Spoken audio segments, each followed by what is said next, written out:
সিলেটে যাওয়ার পথে ১৯ ঘন্টা জ্যামে ছিলাম।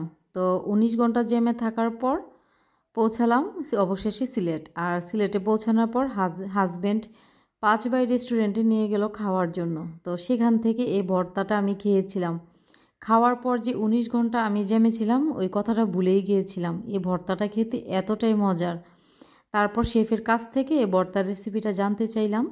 তো সেখান থেকে এই ভর্তাটা রেসিপিটা জেনে নিয়ে আসলাম। আর আসার পরে বাড়িতে এসে ভর্তাটা আমি তৈরি করেছিলাম। তো এই ভর্তাটা আমি যাকে খাইয়েছি সে বলল যে খেতে অসাধারণ।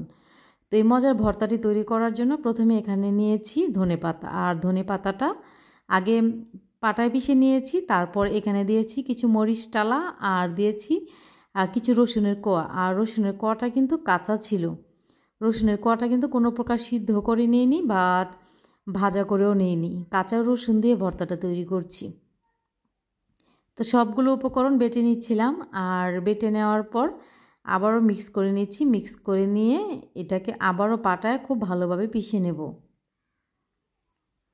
এই ভর্তাটা আপনি যাকে খাওয়াবেন সে এই প্রশংসা করতে বাধ্য হবে। সিলেটের এই ভর্তাটা খেতে কিন্তু দারুণ ছিল। তো প্যানে আমি সামান্য একটু তেল দিয়ে দিয়েছি। দেওয়ার পর কিছু মরিচ টেলে নিচ্ছি। আর টেলে নেওয়ার পর এই মরিচটাকে স্বাদ মতো লবণ দিয়ে খুব ভালোভাবে পিষে নেব। আর পিষে নেওয়ার পর পেঁয়াজটা কিন্তু বাটবো না, পেঁয়াজটা ওনারা দেখেছি আমি কুচি করে দিয়েছিল। তো এখানে আমি দিয়ে দেবো কিছু পেঁয়াজ কুচি। পেঁয়াজের পরিমাণটা আপনি চাইলে আর একটু বাড়িয়ে দিতে পারেন বা কমিয়ে দিতে পারেন। তো পেঁয়াজের পরিমাণটা আপনাদের পছন্দ মতো দিয়ে নেবেন। আর তার আগে আমি এখানে দিয়ে দিচ্ছি সরিষার তেল। এই ভর্তায় কিন্তু সরিষার তেলটাও একটু বেশি দিতে হয়। আর সরিষার ঝাঁজটা থাকে আর খেতে কিন্তু অনেকটা বেশি মজা হয়। আর ভর্তাটা অনেকটা সুন্দর, যেমন দেখতে তেমন ছিল সবুজ। আপনাদেরকে কাছ থেকে দেখাচ্ছি ঠিক ভর্তাটা কতটা সবুজ হয়েছে আর দেখতে ঠিক কতটা লোভনীয়। গরম ধোয়া ওঠা ভাতের সাথে আমাদেরকে দিয়েছিল এই ভর্তাটা খাওয়ার জন্য।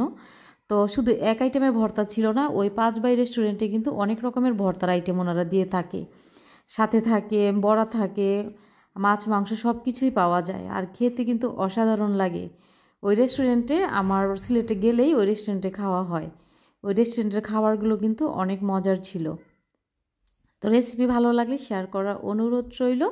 সবাই খুব ভালো থাকবেন, সুস্থ থাকবেন। আর এই ভর্তাটা ট্রাই করে দেখবেন খেতে ঠিক কতটা মজার। একবার খেলে এ ভর্তার স্বাদ ভুলতে পারবেন না, এতটাই মজার ছিল। আমার তো ভীষণ পছন্দের, তাই এ ভর্তাটা তৈরি আমি বাসায় এসেই করেছিলাম। আর এ ভর্তার রেসিপিটাও চাচ্ছিলাম যে আপনাদের মাঝে শেয়ার করি, তাই শেয়ার করলাম। যারা ওই রেস্টুরেন্টের ভর্তাটা খেয়েছেন কেবল তারাই বলতে পারবে যে ভর্তাটা খেতে ঠিক কতটা মজার।